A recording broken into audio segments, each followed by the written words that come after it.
자, 이번 시간에는 기계인이라면 알아야 할 애미 퀘션을 한번 풀어보도록 하겠습니다. Centripetal Force, 구심력에 대한 것인데요. 앞에서 이렇게 블락이 바 위에서 회전하고 있는 경우에 이퀘이션 오브 모션이 이렇게 구해진다는 걸 알았습니다. 여기서 이 R 오메가 제곱 텀이 뭐였죠? Centripetal Acceleration이었습니다. 구심 가속도였어요. 자, 그러면 한번 질문을 던져보겠습니다. 힘에 의해서 나오는 가속도가 뉴턴의 법칙이잖아요. F equals ma. 이 가속도, Centripetal Acceleration의 그 힘의 원인이 무엇입니까? Force source가 무엇입니까? 자, 처음에 이 세타라는 포지션에 이 블락의 탄젠셜 velocity는 이쪽 방향이죠. 자, 그리고 시간이 좀 지나면은 이 블락이 미끄러지지 않는다고 하면 이 블락의 velocity는 이쪽이 됩니다. 따라서 이 velocity 벡터의 차이인 이쪽으로 AR이라는 그 가속도가 생기잖아요. 그것이 바로 Centripetal Acceleration인데요. 자, 우리가 보통 Centripetal Acceleration을 어디서 많이 봤었냐면은 그 Universal Physics 또는 High School Physics에서 등속 원운동 할 때 이렇게 줄에 장력이 매달려 있으면은 이 줄의 장력이 구심력의 역할을 한다. Centripetal Force의 역할을 한다고 했어요. 이 경우에서는 지금 우리가 원래 문제로 돌아오면 이 블락이 무슨 센터에 줄로 연결되어 있는 게 아니잖아요. 그럼 도대체 이 등속 원운동 할 때 장력이 했던 역할을 여기서는 무엇이 하게 될까를 기계인이라면 한번 생각해 볼 만하죠. 자, 이렇게 보통 질문을 던지면은 대부분의 이제 학생들이 대답을 합니다. 이제 이퀘이셔널 모션을 잘 보고 여기 mg mu s 코사인 세타 이거는 프릭션이고 mg 사인 세타는 중력이지. 아, 그러면은 Centripetal Acceleration의 그 force source는 프릭션과 그래비티입니다. 라고 대답을 합니다. 자, 물어보죠. 그럼 프릭션의 방향은 어떻게 되나요? 자, 프릭션은 여기서 파지티브니까 양수, 그래비티는 음수. 그래서 Centripetal Acceleration은 두 힘의 합입니다. 이렇게 식을 수학적으로 그냥 인터프리트한 얘기를 하게 됩니다. 자, 그게 적어도 제가 그걸 못하는 것보다는 식을 연상하면서 Centripetal Force의 소스를 알아내는 것이 매우 좋은 접근이지만 100점 만점이라면 한 90점 정도 드리고 싶어요. 왜냐하면 우리가 주의해야 될 것은 마치 이제 프릭션이 뭔가 익스터널 포스인 것처럼 이해를 하고 대답을 하는 거라고 생각이 들어요. 포스의 소스가 뭐냐? 그래비티하고 프릭션, 식에서 그렇게 나와 있으니까 라고 생각을 하는데 우리가 프릭션하고 노멀 포스는 스스로 존재하는 힘은 아닙니다. 노멀 포스도 먼저 액션이 가해졌을 때의 리액션 포스고요. 프릭션 포스 같은 경우에도 뭔가 액션이 가해진 것에 대한 리액션 포스잖아요. 아무 힘이 가해지지 않은 물체에는 프릭션이 작용하지 않죠. 자, 그러면 이 상황에서는 이 프릭션이 무엇에 대한 리액션일까요? 지금 이 상황에서는. 자, 좀 어려우면 제가 먼저 보통은 여러분이 여태까지 봤었던 것들은 보통의 커서가 어디 갔을까요? 보통의 그 프릭션 포스가 보통은 그래비티에 대한 리액션 포스인 경우를 많이 봤습니다. 예를 들어 볼게요. 자, 이 그 바 위에서 회전하는 바 위에 블락이 있는 경우랑 매우 유사한 케이스가 빗면 위에 블락이 있는 케이스, 유니버시티 피직스 또는 하이스쿨 피직스에서 매우 많이 본 문제인데요. 이때 어느 순간이 됐을 때 물체가 미끄러지는가, 각도가 몇 도일 때 물체가 미끄러지는가, 뭐 이런 문제 많이 풀어봤었는데요. 이런 경우에는 프릭션은 중력에 의해서 작용합니다. 왜냐하면 이 빗면이 아니고 이게 만약에 물체가 그냥 이게 평면 위에 이렇게 얹혀져 있다고 생각하면 여기 프릭션이 있습니까? 없잖아요. 이게 빗면이 되면서 그래비티가 액션으로 작용하면 그것에 대한 리액션이 프릭션이 되는 것이죠. 자, 그래서 이 경우에는 그 식으로 쓰면 그래비티는 세타에 대해서 mg 사인 세타라는 성분을 가지게 되고 그것에 대해서 블락이 움직이지 않는다고 하면 그대로 그것이 바로 프릭션이 됩니다. 맞죠? 자, 그런데 맥시멈으로 프릭션이 가지고 있을 수 있는 맥시멈 스테릭 프릭션의 레인지가 정해져 있어요. 맥시멈 프릭션은 mu s 맥시멈에다가 노멀 포스인데 노멀 포스가 세타 따라 변하기 때문에 컨스턴트 값이 아니라 세타에 따라서 뭐 mg 코사인 세타라는 이런 값을 가지게 돼요. 따라서 이 영역에서는 mg에 대한 리액션 포스인 프릭션이 충분히 존재할 수 있는 영역인데 요 점, 크로스 텀 섹션을 지나가면은 이 중력에 대응하는 리액션으로서의 프릭션 포스의 크기가 이것의 맥시멈 리밋을 벗어나게 되죠. 따라서 이때 이 두 개가 교차하는 교점에서 슬립이 일어나게 됩니다. 이것이 그래비티에 대한 리액션으로서의 프릭션을 다루는 문제였고요. 자, 이제 원래 이 문제로 돌아와서 이 문제는 조금 다릅니다. 저희가 만약에 이거를 중력이 없다고 생각해 보세요. 그러니까 이거를 회전하고 있는 이런 블락이 어떤 바에 회전하는 바에 붙어 있는데 이거 탑뷰에서 봤다고 칩시다. 탑뷰에서 봤다고 치면 땅에서 떨어지는 것 말고 바 쪽 방향으로 이렇게 슬립이 일어나고 안 일어나고는 중력하고 상관이 없잖아요. 그럼에도 불구하고 이게 우리가 미끄러지지 않게 돌릴 수 있나요? 생각해 볼까요? 탑뷰로 봤을 때 이렇게 돌아가는 경우. 될 것 같기도 하고 안 될 것 같기도 하죠. 자, 이 경우에는 여기서 그림에다 보다시피 이 회전하는 물체 때문에 이 블락은 이쪽으로 움직이려고 해요. 그래서 사실상 이 바의 바깥쪽으로 뭔가 모션이 있게 되죠. 그 모션을 움직이지 않게 스테이하게 하려면 이쪽으로 프릭션이 작용하게 되는 것입니다. 따라서 이니셜 모션을 갖고 있는 경우에는 이 프릭션의 방향이 오른쪽이 아니고 왼쪽입니다. 이 경우에는. 왼쪽. 왜냐하면 블락이 바에 스테이하고 있어야 되니까. 유일하게 이 상황에서 힘을 주고 있는 것은 프릭션 포스인데 그것이 원래대로 만약에 프릭션이 없다고 치면 이게 만약에 이 사이에 기름이 칠해져 있다고 그러면 그냥 바가 스르륵 밖으로 미끄러져 나갈 거 아니에요? 그것을 막기 위한 프릭션이 작용하게 되는. 그래서 소스가 그래비티가 아니고 이 경우에는 이니셜 모션에 의한 external force가 작용하는 것에 대한 리액션으로서의 프릭션이 작용하게 되는 것입니다. 좀 헷갈리나요? 자, 이렇게 생각해 보세요. 만약에 중력이 없다고 치고 우리가 만약에 탑뷰에서 본다고 치면은 프릭션의 크기는 뭐에 비례합니까? 얼마만큼 이 블락이 밖으로 밀려나가는가? 즉 얼마나 많이 이 블락이 빠른가에 대해서 결정이 지어져요. 그래서 그 값이 바로 mr 오메가 제곱이란 것이 되고요. 이것에 블락이 스테이하려면은 이것을 매칭을 해줘야 되기 때문에 프릭션 포스가 이것이랑 똑같이 됩니다. 이 전 영역에서는 맥시멈 프릭션보다 한참 아래니까 이렇게 하면 계속 블락이 붙어있는 상태로 중력이 없을 때 돌아갈 수 있어요.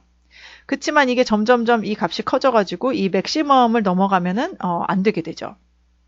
그렇게 이해하시면 되겠습니다. 그리고 만약에 이제 사이드 뷰, 다시 원래 문제로 돌아오면 여기에는 이 모션에 의해서 밀려나가는 것에 대한 반하는 프릭션이 있고 또한 중력에 의해서 반하는 것에 대해서 프릭션이 작용합니다. 그래서 이 경우에는 두 가지 gravity하고 external force by motion에 의한 것에 대해서 프릭션이 리액션으로 작용하는데요. 자, 그래서 프릭션은 mg sin 세타라는 액션과 그리고 모션에 의해서 발생하는 것과의 매칭이 되는 값이 되고요. 이 값이 맥시멈 프릭션보다 작은 한 블락은 넘어지지 않습니다. 이 값을 지금 이렇게 표현한 값을 그려보면 여기 지금 그 점선으로 나타나는 파란색 선인데요. 이것이 맥시멈 프릭션과 맞닿는 요 부분에서 슬립이 일어나게 되는 것입니다. 좀 슬라이드가 복잡하긴 하지만은 centripetal force에 대해서 이해해보는 시간을 가지면 좋겠습니다. 자, 또 다른 관점으로 centripetal force를 한번 생각해 볼게요. 만약에 원판 위에 원판이 오메가로 회전하고 있고요. 카운터 클럭와이즈로 이렇게 회전하고 있고 그 위에 블락이 있다고 칩시다. 그리고 이 사이에 마찰이 없다고 쳐보세요. 마찰이 없다고 치면은 이제 초기에 회전하는 속도가 이 접선 방향이라고 치면 이 방향이라고 치면은 그냥 블락은 이렇게 쭉 위에서 미끄러져서 내려가겠죠. 자, 그래서 이럴 때는 스테이하고 있는 것이 아니기 때문에 centripetal acceleration을 발생하지 않습니다. 그래서 없죠. 여긴 0입니다. 만약에 이게 어떤 그 슬롯이 파져 있어가지고 이 블락이 슬롯 안에 있다면 이렇게 돌아가면 어떻게 될 것 같은가요? 여기 어딘가에 딱 스테이 되어 있겠죠. 이런 데 스테이 되어 있겠죠. 이때 centripetal force는 뭐에 작용합니까? 여기도 지금 무슨 이렇게 줄이 이렇게 매달리는 게 아니잖아요? 자, 이 경우는 normal force에 의해서인데요. 그 벽면에서의 이 normal force에 의해서인데요. 그 normal force는 왜 생기냐면 이게 움직이고 있으면서 이 스트럭처를 부딪히잖아요. 무빙하고 있는 블락이 스트럭처에 부딪히면서 힘을 작용하죠. 그 힘에 대한 리액션 포스로서 노멀 포스가 블락에 작용하기 때문에 노멀 포스가 블락에 미치는 net external force가 되죠. 그래서 그것이 바로 centripetal acceleration을 발생시키는 centripetal force가 됩니다. 만약에 이 블락에 스프링까지 달려있다고 한다면 마찬가지로 노멀 포스와 이 노멀 포스의 액션이 되는 것은 블락이 움직이면서 이제는 스프링하고 엮여 있으니까 조금 더 복잡하겠지만 블락이 움직이는 블락이 그 스트럭처에 뭔가 충돌을 하면서 부딪히면서 작용하는 액션을 가하는 것에 대한 리액션으로서의 노멀 포스가 존재하고요. 그 다음에 스프링 포스가 작용해가지고 그거의 합력이 센트리퓨럴 포스를 작용하게 됩니다.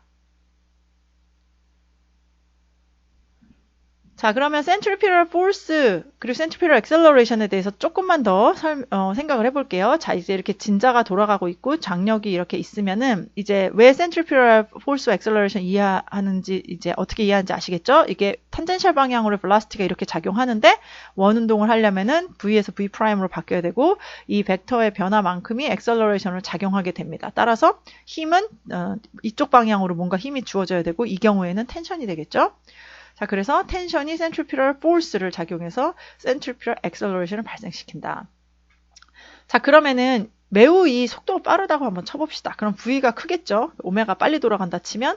그리고 그러면 훨씬 더 그 같은 시간 만에 그 벡터의 방향도 크기가 크겠죠?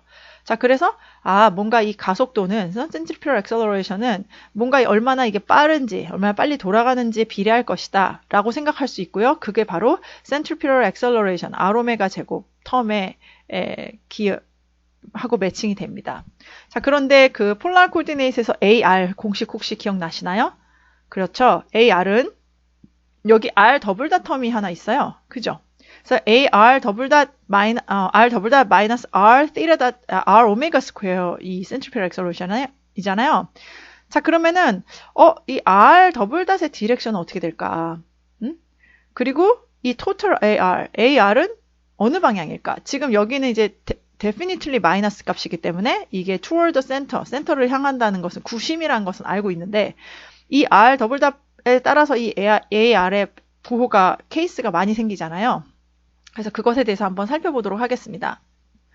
자, 만약에 이렇게 등속 이렇게 그 원의 그 레디어스가 변하지 않는 경우, 그래서 R 더블 닷이 0인 경우에는 AR은 마이너스입니다. 즉 구심을 향하죠. 원의 중심을 향하는 케이스입니다. 센트리퓨럴 액셀러레이션이 바로 AR이 되는 경우.